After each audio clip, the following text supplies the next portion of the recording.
Hello, Druid. Hello, Druid. Chaser Red 2 calling. Are you receiving me? Over. Hello, Chaser Red 2. Druid Control answering. Receiving you loud and clear. Are you receiving me? Over. Hello, Druid. My engine is packing up. Request permission to land immediately. Over. Druid answering. Okay. Inflate. Inflate. Listening out.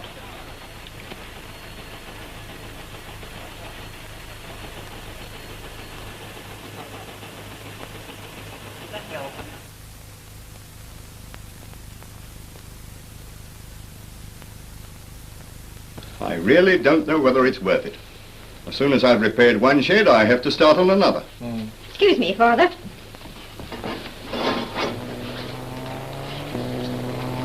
Cigarette? Oh, thanks. I thought you promised me a quiet holiday down here.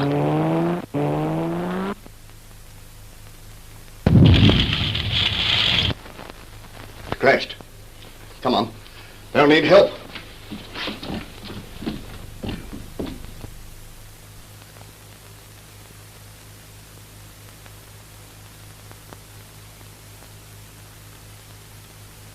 There it is. It's over there. Mind that ditch. Be careful, miss. I'm all right.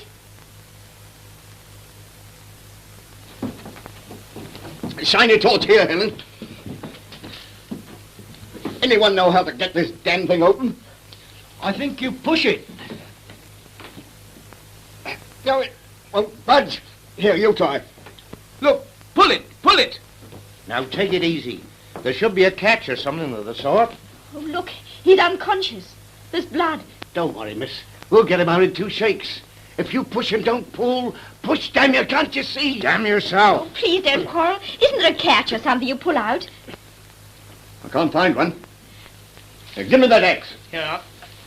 Take care, don't hit the pilot. Leave it to me.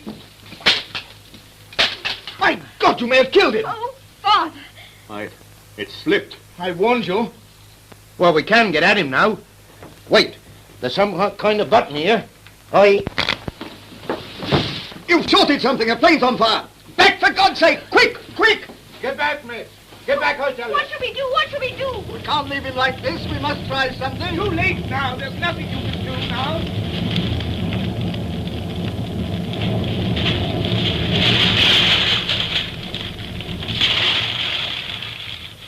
If only we'd known how to get him out. If only we'd known. 3 wanted. Good shot, sir. Yes. If we'd only known how. Yes, that's true. Tough luck on that chap, having no one around who knew. It's 2 months ago now, and I still can't go through a night without dreaming about it.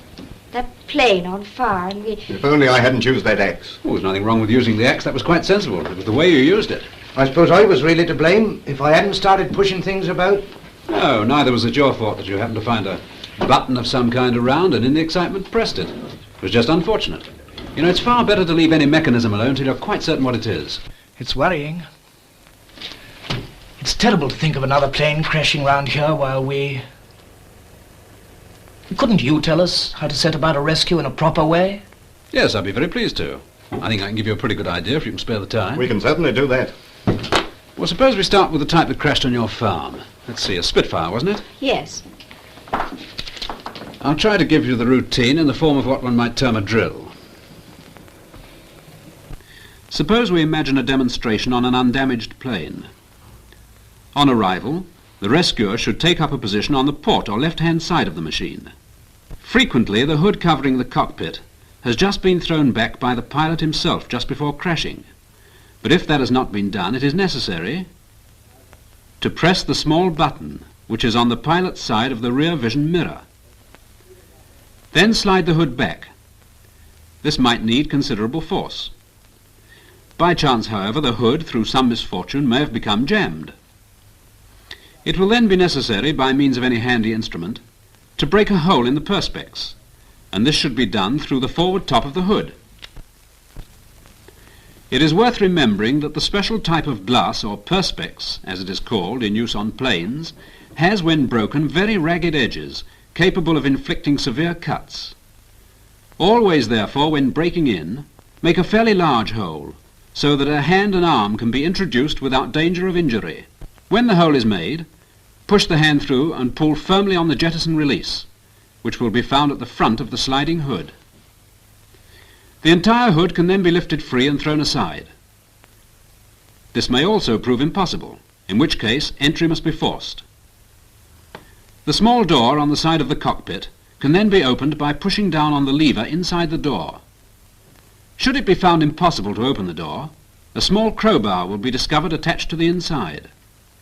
This can be used to prise the door open and can also be used effectively on any other obstruction which may be encountered. It is first necessary to release the pilot from his safety harness and then from his parachute harness. Taking the safety harness first of all, this consists of webbing approximately over the pilot's stomach. The release consists of a spring pin inserted through a hole in a projecting stud, which merely has to be withdrawn. The harness falls away. Then comes the parachute harness release. This takes the form of a disc, again approximately over the pilot's stomach, which must be rotated fully in a clockwise direction. It is then given a smart knock towards the pilot's body, which releases the harness, and the straps fall away. The dinghy on which the pilot sits is attached by tape and dog-lead clip to the pilot's main-west.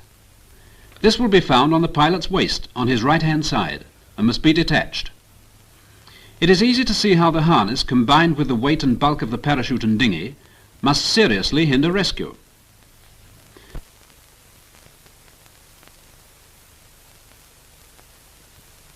Another way of attaching the dinghy to the pilot is by means of a spring clip. The spring barrel, not the lead itself, is shifted outwards.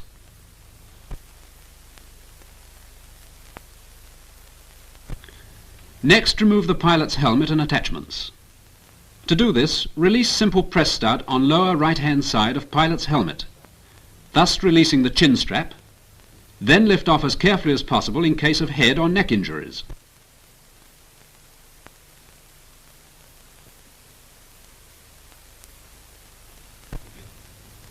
It is vital to see that the pilot's legs and feet are free.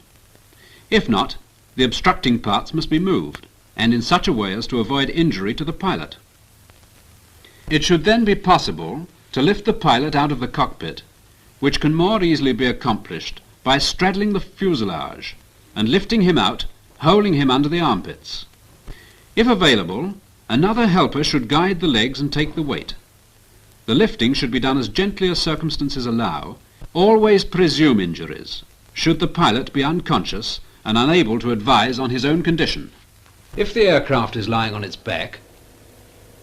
Oh, excuse me, may I? If the aircraft is lying on its back, endeavour to lift up the tail slowly. It is then necessary for someone to crawl underneath and open the cockpit hood, as described previously. Now, since the pilot is hanging in his safety harness upside down, very great care must be taken when pulling out the release pin so that he doesn't drop on his head. By the way, it's quite useless to try and lift this type of aircraft by one of the wings. When free of the cockpit, carry him to a safe distance from the plane.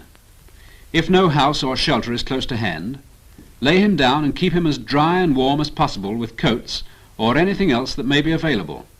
Then await the ambulance. Should there, however, be evidence of some more or less minor injuries, obviously requiring first aid, it is well worthwhile looking for the first aid box.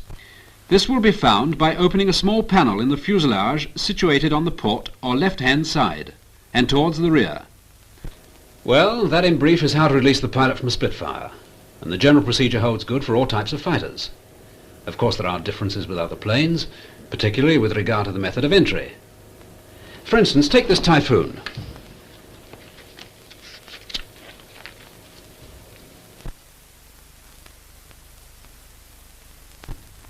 Approach should be made on the starboard or right-hand side of plane.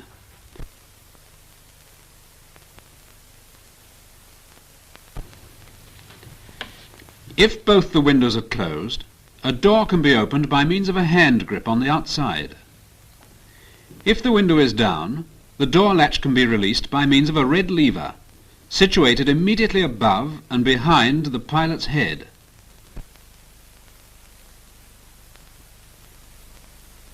Once the door is open, the hood itself lifts up.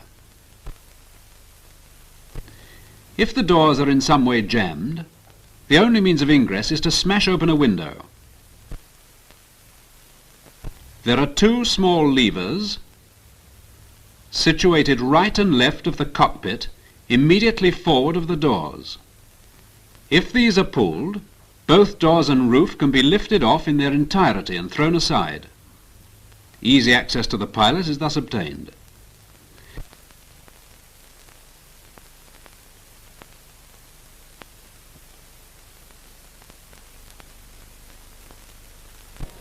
Now again, let's consider this Beaufighter.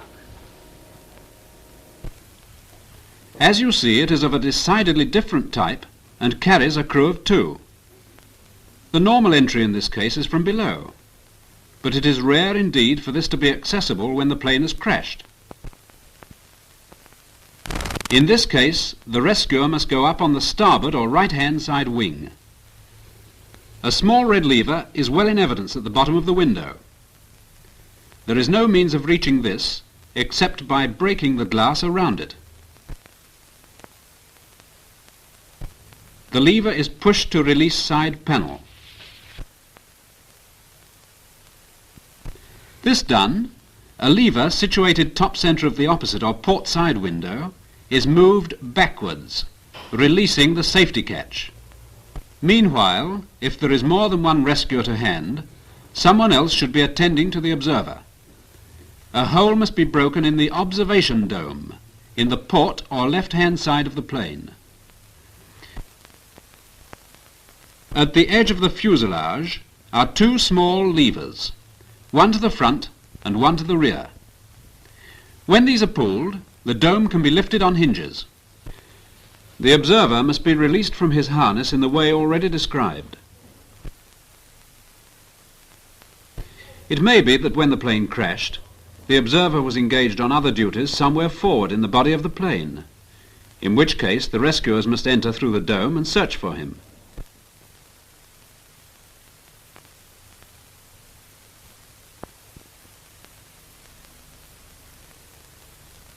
So you see there are certain differences to be contended with depending on the type of aircraft that may have crashed. But to a great extent, and once the principles of rescue procedure are understood, common sense and a cool head will get over most of the difficulties, such as finding a means of entry to the aircraft. Well, I hope I've made myself pretty clearly understood. Thanks, that'll help a lot.